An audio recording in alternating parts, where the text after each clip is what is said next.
sugar. Get here. Cute Bee, Golden Blossom, Ray Liotta Private Select. Is he that actor? I never heard of him. Why is this here? For people. We eat it. Why? You don't have enough food of your own? Well, yes. How do you even get it? Well, bees make it. I know who makes it. Okay, here the market is honey, and the suppliers are the bees, and the demand is the people eating the honey. So here's the graph for supply and demand, and the demand curve is sloping downward because with the cheaper product, more people want it and more people will buy it, and vice versa. With the more expensive product, less people will buy it. In this scene where Barry and Vanessa are in the grocery store, Vanessa explains that the people eat the honey that the bees supply. Referencing the graph once again, they meet in the middle, which is MR equals MC, which is the point of equilibrium, but also the point where it's most efficient for both of them. There are 5 main shifters of demand, and they're represented by the acronym #RIPE. So the hashtag stands for the number of consumers. So if the number of consumers goes up, then it shifts demand right, and if the number of consumers decreases, then it shifts the demand left.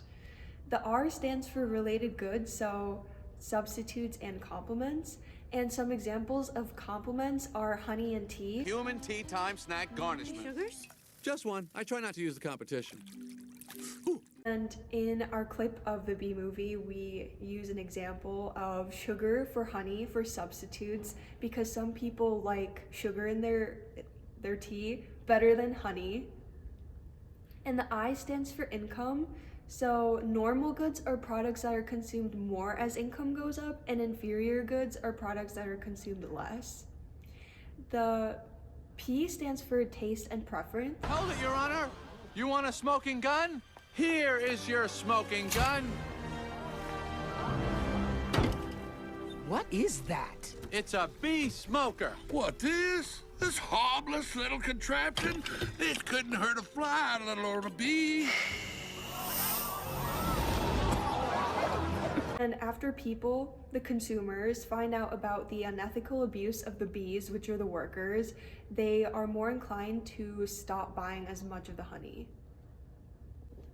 E stands for expected future prices. So if prices are expected to go up in the future, then people are going to buy now. But if they're expected to go down, then people are going to wait until the prices go down so they can get the goods at a cheaper price. There are many things that shift supply, and this can be symbolized with the acronym #GATE. The number stands for number of producers. That's how many firms are involved in the market, and as the number of producers increase, so does the supply. Same goes for decrease.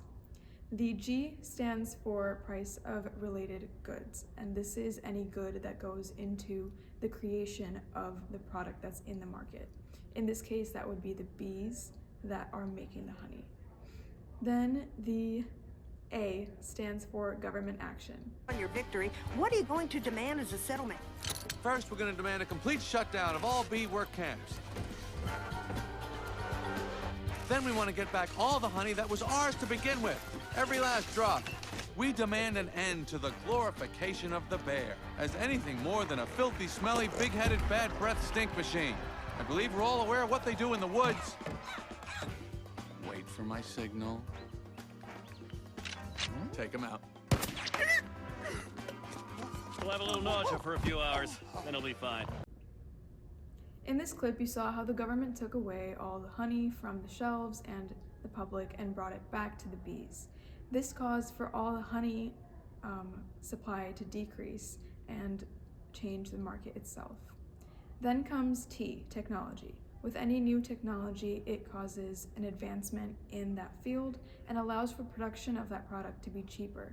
That increases supply. If the technology ever decreases, then the supply will decrease as well. And lastly, there is E, price or expected future profits.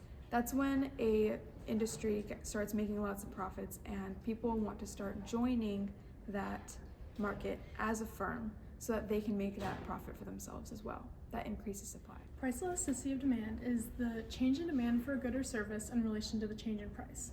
The more elastic a product is, the more sensitive it is to a change in price. Inelastic goods are necessities and they don't have substitutes. These are things that people need to buy, so firms can raise prices and people will still have to buy their products. In the bee movie, pollination would be inelastic.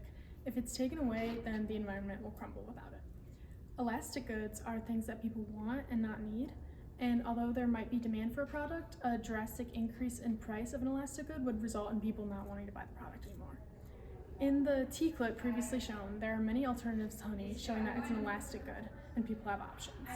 The graph for inelastic demand goes straight up, whereas perfectly elastic demand is a straight horizontal line.